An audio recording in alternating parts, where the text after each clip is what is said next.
Hello friends, last video के अंदर हमने देखा था कि हम ext एप्लीकेशन कैसे बनाएंगे यूजिंग सेंचा कमांड। आज की वीडियो के अंदर हम देखेंगे कि हमारे एप्लीकेशन का स्ट्रक्चर क्या है और हमारी फाइल का स्ट्रक्चर क्या है। जिसने अभी तक लास्ट वीडियो नहीं देखी है, डिस्क्रिप्शन के अंदर उस वीडियो का लिंक है, जाकर फटाफट देखिए। तो चलिए हम स्टार्ट करते हैं। ये हमारा एप्लीकेशन का स्ट्रक्चर है। App build classic ext modern resource ये फोल्डर है और ये सारी फाइल हैं app.js, app.json एक्सेट्राज। सो सबसे पहले हम बात करते हैं कि जब हम अपने एप्लीकेशन रन करेंगे तो सबसे पहले index.html फाइल क्या होगी, रन होगी। मीन्स ये फाइल क्या होगी, सबसे पहले रन होगी। उसके बाद इसके अंदर दो कॉन्फ़िगरेशन आती है, मीन्स एक होती है क्लासिक और एक होती है मॉडर्न। ये बेसिकली आपके एप्लीकेशन का टाइप डिनोट करती है कि आपका एप्लीकेशन किस टाइप का है। अब आप पूछोगे सर इन दोनों के अंदर डिफरेंस क्या है। क्लासिक और मॉडर्न के अंदर डिफरेंस ये है कि जब आप क्लासिक एप्लीकेशन यूज़ करते हो उस केस के अंदर जो आपका एप्लीकेशन है वो सिर्फ कुछ ब्राउज़र्स के लिए कंपैटिबल है। बट जब आप मॉडर्न एप्लीकेशन यूज़ करते हो उस केस के अंदर आप क्या उस केस के अंदर जो आपका ext एप्लीकेशन है वो मोस्ट ऑफ द ब्राउज़र के साथ कंपैटिबल है। अब आप पूछोगे कि सर हम बना कैसे सकते हैं कि क्लासिक एप्लीकेशन कैसे बनाएंगे और मॉडर्न एप्लीकेशन कैसे बनाएंगे। तो क्लासिक एप्लीकेशन बनाने के लिए आपको क्या करना है, ये जो आपका क्लासिक फोल्डर है इसके अंदर जाइए। इसके अंदर देखिए दो डायरेक्टरी हैं, एक रिसोर्स और एक src। रिसोर्स डायरेक्टरी बेसिकली एक पब्लिक डायरेक्टरी है जहाँ पर आप अपनी सारी कॉन्फ़िगरेशंस फाइल्स रखेंगे, जैसे कि इमेजेस हो गई, आपकी CSS थीम हो गई, वो सारी क्या होंगी रिसोर्स फोल्डर के अंदर आएंगी। और जो आपका src फोल्डर है ये मतलब कि जो आपके ext प्रोजेक्ट के अंदर जितने भी कंपोनेंट है, कंपोनेंट फाइल है, वो सारी क्या होंगी, वो src व्यू फोल्डर के अंदर आएंगी। ठीक है। अब अगर आपको मॉडर्न एप्लीकेशन बनाना है तो आपको सेम यहाँ पर मॉडर्न फोल्डर करके है, यहाँ पर भी दो है रिसोर्स जो कि बेसिकली कंटेन करेगा आपकी इमेजेस और extra themes mean CSS themes. And जितने भी आपके ext एप्लीकेशन के कंपोनेंट है वो src व्यू के अंदर क्या होंगे, मेंशन्ड होंगे। उसके बाद जो हमारे पास एक और इम्पोर्टेंट फोल्डर आता है वो है ऐप फोल्डर। आपने पढ़ा होगा कि जो ext.js है वो क्या है, MVC फ्रेमवर्क प्रोवाइड कराता है। तो जितने भी मॉडल्स हैं आपके प्रोजेक्ट्स के वो सारे कहाँ पर होंगे, वो सारे ऐप के अंदर जाकर, मॉडल के अंदर जाकर क्या होंगे, डिफाइंड होंगे। जितना भी आपका स्टोर डेटा से रिलेटेड कंपोनेंट होंगे, डेटा से रिलेटेड कंपोनेंट, वो सारे आपके कहाँ पर होंगे, ऐप के अंदर, स्टोर के अंदर जाकर क्या होंगे, डिफाइंड होंगे। और जितने भी आपके कंट्रोलर होंगे वो क्या होंगे, व्यू के अंदर क्या होंगे, ऐप के अंदर व्यू के अंदर जाकर क्या होंगे, डिफाइंड होंगे। तो यहाँ पर हम क्या करते हैं, ये हमारा ऐप फोल्डर है। सो ये हमारा क्या था, एप्लीकेशन स्ट्रक्चर था हमारे ओवरऑल एप्लीकेशन का। अब हम करते हैं फाइल स्ट्रक्चर के बारे में। जब आपने रन किया था आपका एप्लीकेशन तो ये आपका डिफ़ॉल्ट व्यू आया था। यहाँ पर देखिए अगर मैं होम के ऊपर क्लिक करता हूँ तो यहाँ पर एक ये टाइटल आता है पर्सनल और यहाँ पर एक ग्रीड आती है, नेम, ईमेल, फोन। तो हम सबसे पहले करते हैं, जब आप index.html के बाद जो सेकंड फाइल जो आपकी रन होती है वो होती है app.js।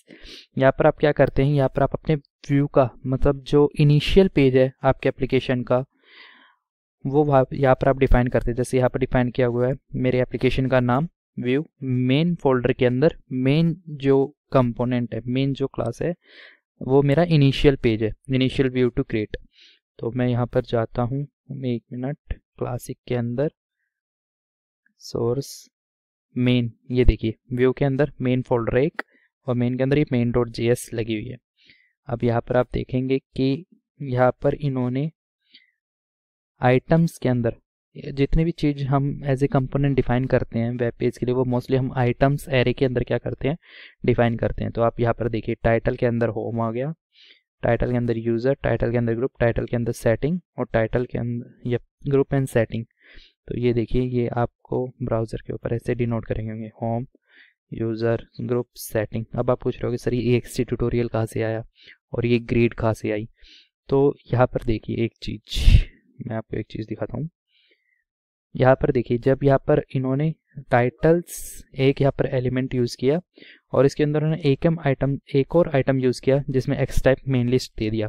एक्स टाइप आप ऐसे समझिए एक्स टाइप ऐसे यूज़ किया जाता है जब आपको कोई दूसरा कंपोनेंट इंपोर्ट करना हो आपके किसी अदर कंपोनेंट के अंदर। मीन्स मेरा पास कोई दूसरा कंपोनेंट है और मैं चाहता हूँ कि उसकी फंक्शनैलिटी मैं यहाँ पर क्या करूँ, यूज़ कर लूँ, इसलिए हम क्या करते हैं, एक्स टाइप का यूज़ करते हैं। अब जैसे यहाँ पर देखिए इन्होंने एक और आइटम डिफाइन किया और यहाँ पर क्या किया, एक एक्स टाइप मेन लिस्ट लिया। अब मैं आपको ये भी दिखाता हूँ, देखिए यहाँ पर एक लिस्ट है, यहाँ पर देखिए एक्स टाइप मेन लिस्ट मतलब इन्होंने क्या कर दिया, इस कंपोनेंट का एक नेम दे दिया मेन लिस्ट, और इस मेन लिस्ट को क्या किया, यहाँ पर कॉल कर लिया। और ये क्या है, ग्रिड टाइप की इन्होंने मतलब कि एक ग्रिड टाइप का कंपोनेंट डिफाइन कर दिया यहाँ पर।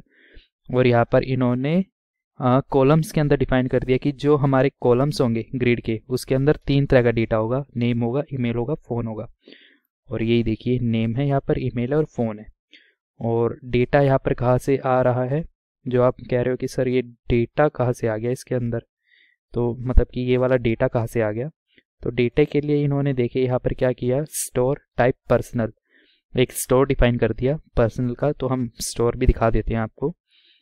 स्टोर के अंदर गए, जैसे कि मैंने आपको बताया था ऐप के अंदर जाकर स्टोर के अंदर ये आपका स्टोर है। और यहाँ पर देखिए डेटा में इन्होंने डिफाइन कर दिया name, email ID, phone number, name, email ID, phone number. यहाँ पर इन्होंने क्या कर दिया, डिफाइन कर दिया। और इस स्टोर को यहाँ पर इन्होंने lies this store dot personal, और इस स्टोर को वहाँ पर इन्होंने क्या कर लिया, कॉल कर लिया। हेडर के लिए इसने एक्सटी ट्यूटोरियल, हेडर्स के लिए इसने यहाँ पर डिफाइन कर दिया हेडर, ये हेडर रहा। और यहाँ पर टेक्स्ट डॉट नेम, बाइंड के अंदर इसने टेक्स्ट के अंदर नेम कर दिया। नेम का मतलब है कि जब बनाते वक्त हमने जो नेम दिया था वो क्या हो जाएगा, वो यहाँ पर बाइंड हो जाएगा। और ये क्या होता है, ये आपके स्टोर के अंदर या फिर मॉडल के अंदर क्या होता है, पहले से डिनोट होता है। ये मैं भी आपको शो कर दिखा दूंगा, ठीक है। और एक चीज़ यहाँ पर देखिए, एक चीज़ मैं दिखाना चाह रहा हूँ यहाँ पर देखिए HTML user icon class, HTML में लॉरम लप्सम इन्होंने यहाँ पर क्या है, लॉरम लप्सम को यूज़ किया है। बट आप ऐसे यूज़ नहीं कर सकते, तो इन्होंने इसके लिए क्या यूज़ किया है, एक मिनट, आपके ऐप के अंदर HTML टैग में इन्होंने लॉरम लप्सम लिया है। तो इसको आपके ऐप के अंदर इन व्यू के अंदर जाएंगे, व्यू के अंदर ये देखिए एक मेन कंट्रोलर जेएस बनाया, एक मेन मॉडल बनाया। हम इसका क्या है, यहाँ पर मॉडल यूज़ किया है। इस मॉडल का नाम हमने क्या दे दिया व्यू मॉडल मेन, यहाँ पर हमने उसका वो दे दिया। और यहाँ पर देखिए हमने नेम डिफाइन कर दिया और लॉरम लप्सम डिफाइन कर दिया। और इस कंपोनेंट को हमने क्या किया है, अपने मेन के अंदर कॉल किया है। यहाँ पर देखिए व्यू मॉडल, यहाँ पर हमने व्यू मॉडल कर प्रॉपर्टी को यूज़ किया और यहाँ पर हमने नाम दे दिया इस कंपोनेंट का, जो हमने यहाँ पर किया था कि मेन, हम एलाइस ने मेन दे दिया था और इसको हमने यहाँ पर कॉल कर लिया। ऐसे ही हमने कंट्रोलर के साथ किया फंक्शनैलिटी के लिए। और डायरेक्ट हमने जो चीज़ यहाँ पर डिफाइन की थी ना, मीन्स लॉरम लप्सम यहाँ पर हमने डिफाइन किया था और नेम हमने डिफाइन किया था एक एक्सटी ट्यूटोरियल, और इनको हमने क्या किया, एज इट इज़ यहाँ पर कॉल कर लिया, लॉरम लप्सम को कर लिया और यहाँ पर हमने नेम को कर लिया, ठीक है। तो अब हम कुछ चेंज करके देखते हैं, क्या अगर मैं यहाँ पर कुछ डेटा ऐड करूँ तो क्या होगा। चलो मैं एक डेटा ऐड करके देखता हूँ, एक रो, कंट्रोल C, यहाँ पर भी हो गया, ठीक है, एक V। और यहाँ पर मैं क्या करता हूँ, अपना नाम दे देता हूँ, 1 मिनट,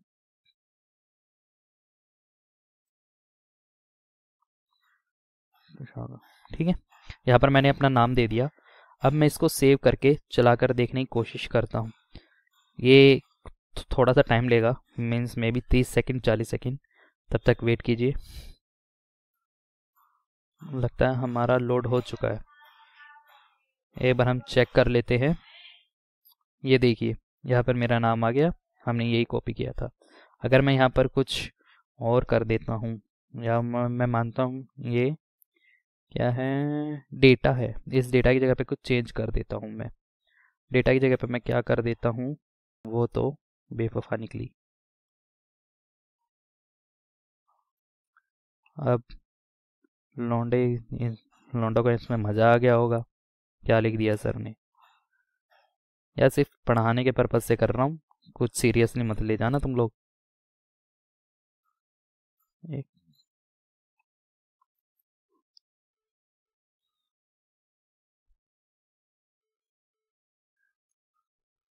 ये थोड़ा सा टाइम लेगा। देखिए यहाँ पर आप नीचे मेरे टर्मिनल के अंदर लोड हो रहा है, तो ये कुछ टाइम ले सकता है।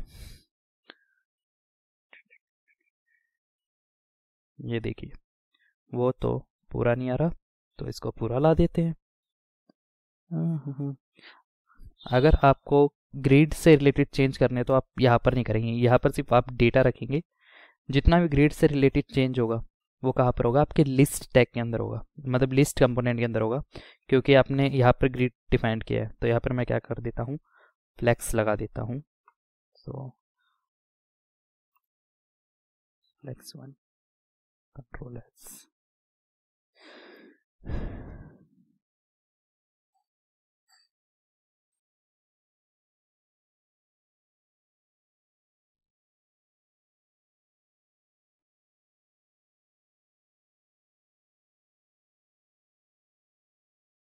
ये देखिए वो तो बेफावा निकली, यहाँ पर ही आ गया। तो ये था पूरा complete file structure. Next video के अंदर हम हमारा फर्स्ट एप्लीकेशन बनाएंगे EXTJS को यूज़ करके। तो मिलते हैं नेक्स्ट वीडियो के अंदर। अगर आपकी कोई क्वेरी है तो आप कमेंट बॉक्स के अंदर लिख कर मुझे बता सकते हैं, और मिलते हैं। Bye bye. और सब्सक्राइब और शेयर करना मत भूलिएगा, ये सबसे ज़्यादा इम्पोर्टेंट है। ओके, तो मिलते हैं। Bye bye.